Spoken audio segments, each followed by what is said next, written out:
En Ukraine, les frappes sur des zones d'habitation continuent. Cette fois, c'est dans la région d'Odessa. Il y a plusieurs dizaines de morts.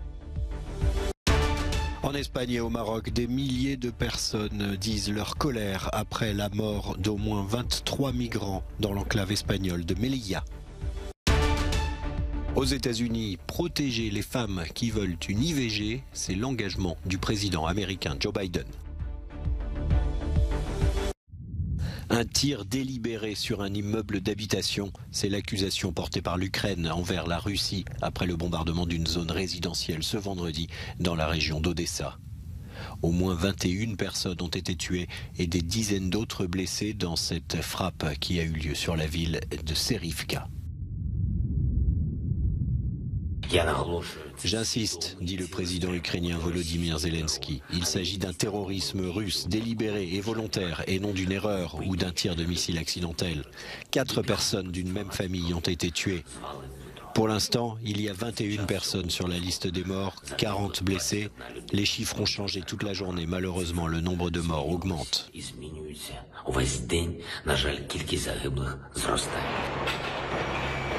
La Russie, par ailleurs, s'est lancée dans la construction de nouveaux complexes résidentiels à Mariupol et l'ouverture d'autres chantiers est prévue. À Mariupol comme à Louhansk, c'est une deuxième phase de la stratégie russe qui a commencé. Ici, des passeports russes sont délivrés aux citoyens fidèles à l'autoproclamée République populaire de Louhansk.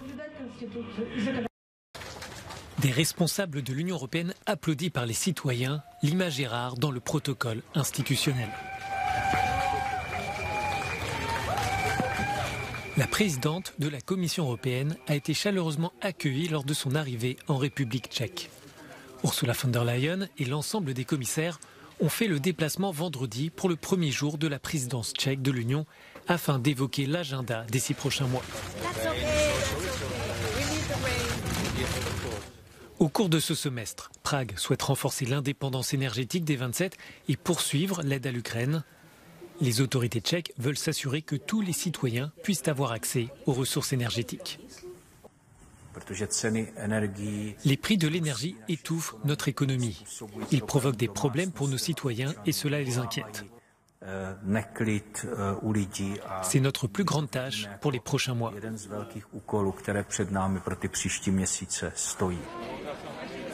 La Commission soutient le souhait de Prague de parvenir à proposer une énergie à un prix abordable. La vice-présidente de l'institution, la Tchèque Věra Jourová, reconnaît que les récentes mesures prises par l'Union ont un coût pour les citoyens. Nous devons prendre des décisions appropriées qui ne nous font pas plus de mal qu'à la Russie à cause des sanctions. Nous devons rester unis et résolus dans notre réaction contre l'agression et dans le même temps appliquer des politiques et des décisions raisonnables et bien pensées qui soulageront la situation des Européens, car peut-être, en effet, nous demandons trop en ce moment aux citoyens.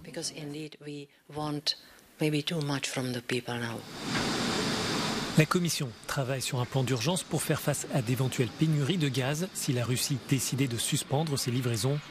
Selon l'institution, les stocks sont remplis à 53% de leur capacité. Ursula von der Leyen souligne qu'à l'avenir, l'Union pourrait dépenser jusqu'à 300 milliards d'euros pour poursuivre la transition énergétique et pour faire face à la rupture avec les fournisseurs russes.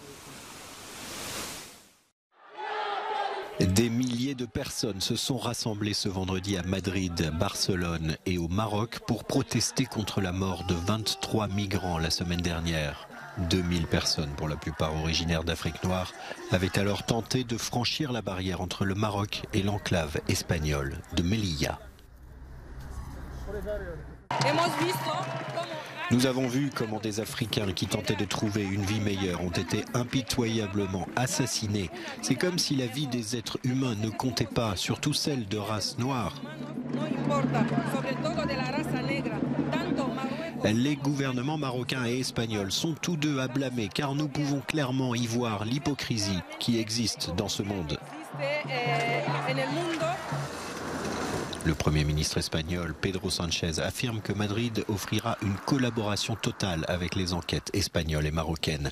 Ces commentaires font suite à la dénonciation par les Nations Unies de l'usage excessif de la force par les autorités frontalières.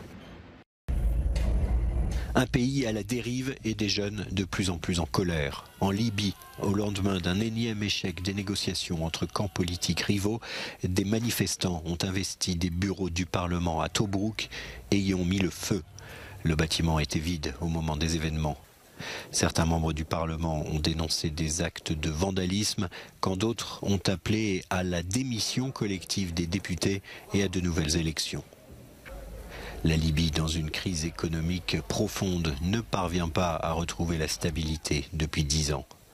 2 gouvernements distincts revendiquent la gestion du pays, l'un à Tripoli, la capitale, et l'autre soutenu par le Parlement de Tobrouk.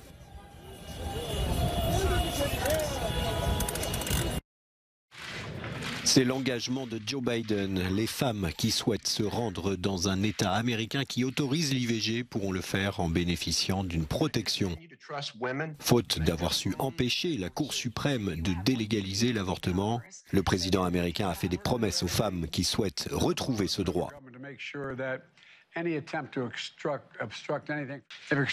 Si des gouverneurs extrémistes tentent d'empêcher une femme de se rendre de l'État qui lui interdit de demander l'aide médicale dont elle a besoin vers un État qui fournit ses soins, le gouvernement fédéral agira pour protéger son droit fondamental par le biais du procureur général.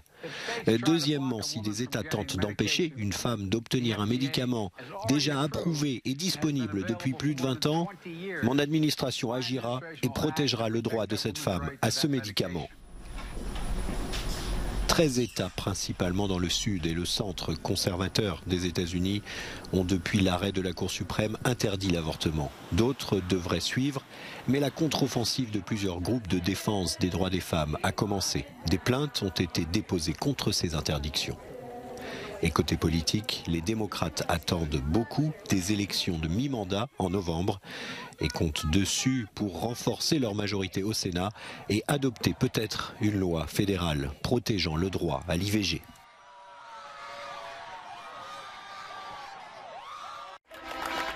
Sur la carte postale de la Suisse, il y a les Alpes, le chocolat et les banques. Désormais, on peut y rajouter le mariage gay. Pour la première fois, les couples homosexuels ont pu se dire oui en cette date historique du 1er juillet 2022. Stefano et Luca ont été les premiers à se marier à Zurich. Dunia et Andrea vont bientôt sortir de leur longue fiançailles. Nous nous sentons très émus en fait. Je veux dire, nous avons attendu tellement longtemps pour être enfin autorisés à nous marier. C'est incroyable. Pour moi, c'est simplement l'égalité. Cela signifie que nous sommes traités de la même manière, que nous sommes les mêmes. Et c'est un jour puissant. Et je suis vraiment heureuse de pouvoir être ici et de me marier réellement avec cette femme. Les homosexuels bénéficiaient d'un pacte civil depuis 2007. Mais les électeurs ont mis fin au retard de la Suisse en votant oui au mariage gay à 64%, y compris dans les cantons les plus conservateurs. C'était lors d'un référendum l'automne dernier. Le Royaume-Uni regarde depuis quelques années dans le rétroviseur de son histoire et s'interroge en particulier sur son passé colonial, ses collections d'œuvres d'art, ses monuments, mais aussi, et c'est une première, à sa mode et l'héritage africain en particulier. Le prestigieux V&A Museum de Londres présente donc jusqu'en 2023 Africa Fashion, la plus grande exposition jamais consacrée à la mode africaine en terre anglaise.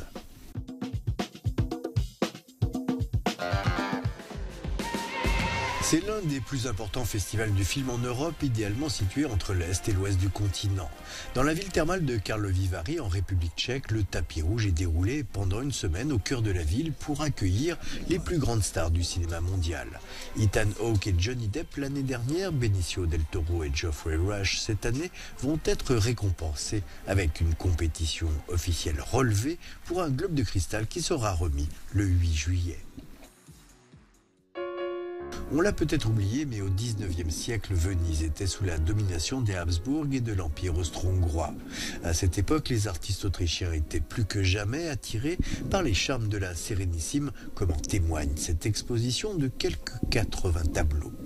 L'exposition fait également appel à la littérature et au cinéma pour montrer comment une nouvelle vision de Venise a pris forme dans l'imaginaire autrichien à cette époque.